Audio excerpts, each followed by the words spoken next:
자, 오늘은 성경의 신적 권위, 이 아주 근본적인 개념에 대해서 한번 깊이 파고들어 보려고 합니다. 이 모든 이야기는요, 놀랍게도 비비 워필드라는 신학자의 통찰을 통해서 단 하나의 헬라어 단어에서부터 시작됩니다. 여러분, 우리가 성경을 하나님의 말씀이다 이렇게 믿고 따르잖아요. 그런데 그 절대적인 권위는 대체 어디에서 오는 걸까요? 이 질문은 사실 우리 믿음의 가장 기초를 이루는 정말 중요한 문제입니다. 바로 이 질문에 대해서 프린스턴의 위대한 신학자였던 벤자민 워필드는 그 해답 전체가 딱 하나의 헬라어 단어에 달려 있다고 주장합니다. 아니, 어떻게 이 거대한 성경의 권위에 대한 교리가 단어 하나의 정확한 의미에 달려 있다고 말할 수 있을까요? 정말 흥미롭죠? 네, 바로 그 단어입니다. 모든 논의의 심장부라고 할 수 있죠. 바로 데오프로누스토스입니다. 이게 정말 재밌는 게요. 이 데오프뉴스토스라는 단어는 디모데후서 3장 16절에 딱 한 번 나옵니다. 딱 한 번이요. 그런데 이 단어 하나가 성경의 본질이 무엇인지 그 모든 것을 결정해버린다는 겁니다. 그런데 문제가 좀 있습니다. 우리가 보통 이걸 영감으로 번역하잖아요. 워필드가 지적하는 게 뭐냐면요. 우리가 이걸 그냥 영감이라고 번역해버리면 이 데오프뉴스토스라는 단어가 가진 그 원래의 어마어마한 힘이 좀 약해진다는 거예요. 심지어 오해를 낳을 수도 있고요. 그렇다면 워필드가 말하는 영감의 진짜 의미는 뭘까요? 바로 이 지점에서 워필드의 통찰이 정말 빛을 발합니다. 자, 화면을 보시면 그 차이가 확 들어오죠? 많은 사람들이 오해하는 건 하나님께서 인간이 쓴 글에다가 숨을 불어넣으셨다고 생각하는 거예요. 그러니까 기본은 인간의 작품인데 하나님이 거기에 뭔가 신성한 기운을 후 하고 더해주셨다. 뭐 이런 느낌인 거죠. 하지만 워필드는 아니라고 말하는 겁니다. 그게 아니라는 거죠. 성경은 하나님께서 내쉬신 것, 즉 처음부터 끝까지 하나님의 작품, 하나님의 산물이라는 겁니다. 워필드의 말을 직접 한번 들어보시죠. 성경에 대해 말하는 것은 하나님에 의해 숨이 불어넣어졌다는 것이 아니라 하나님께서 뇌쉬셨다는 것, 즉 하나님의 숨결로 된 것, 하나님의 창조적 호흡의 산물이라는 것입니다. 이거요. 불어넣어졌다가 아니라 뇌쉬셨다.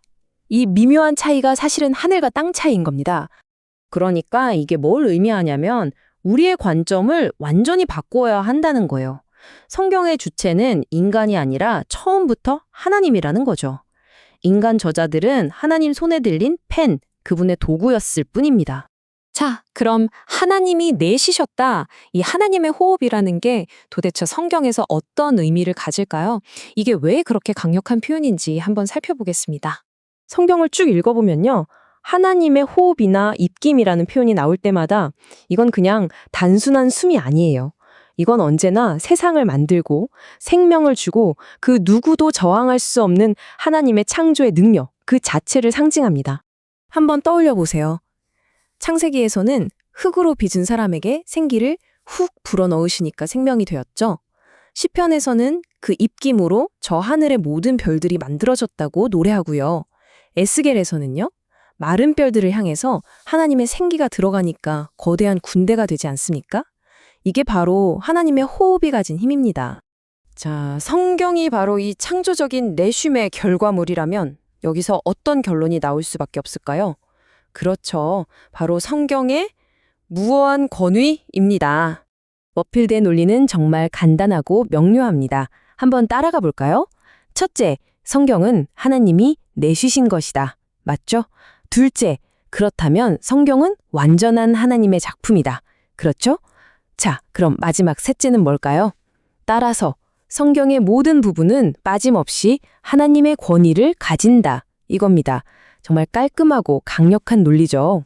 바로 이 신적인 기원 때문에 성경은 패할 수 없는 권위, 월필드가 indefectible authority라고 부른 절대로 깨지거나 실패할 수 없는 권위를 갖게 되는 겁니다. 이게 월필드 주장의 핵심이에요. 워필드는 이걸 설명하면서 예수님이 하신 말씀을 인용하는데요. 이렇게 말합니다. 성경에 대해 참된 것은 그것이 깨트려질 수 없다는 것입니다. 성경에 패할 수 없는 권위는 가장 사소한 구절의 표현 형식 자체에까지 붙어 있습니다. 이게 무슨 말이냐면요. 성경의 권위가 그냥 뭐 중요한 교리나 큰 주제에만 있는 게 아니라는 거예요. 아주 사소해 보이는 단어 하나, 표현 하나에까지 하나님의 권위가 깃들어 있다는 뜻입니다. 결국 이 모든 논의가 가리키는 최종 결론은 바로 이것입니다. 성경에 쓰인 모든 말씀은 하나님께서 지금 저와 여러분에게 직접 말씀하시는 것과 똑같은 권위를 갖는다는 것. 그래서 이 한 문장으로 모든 게 정리됩니다. 성경이 말하는 것은 하나님이 말씀하시는 것이다. 정말 이보다 더 명확할 수는 없겠죠? 자, 그럼 이제 좀 딱딱한 신학 얘기는 그만하고 이게 우리 삶에 도대체 어떤 의미가 있는지 한번 이야기해 보겠습니다. 이게 왜 그렇게 중요하냐면요. 성경이 그냥 좋은 책, 지혜로운 책이 아니라 하나님의 숨결 그 자체, 그분의 완벽한 작품이라는 걸 믿을 때 우리는 비로소 어떤 상황에서도 흔들리지 않는 믿음의 기초 위에 설 수 있기 때문입니다. 우리 믿음을 든든하게 받쳐주는 닷과 같은 거죠. 머필드는 이 확신이 주는 위로를 정말 아름답게 표현했는데요. 한번 들어보세요.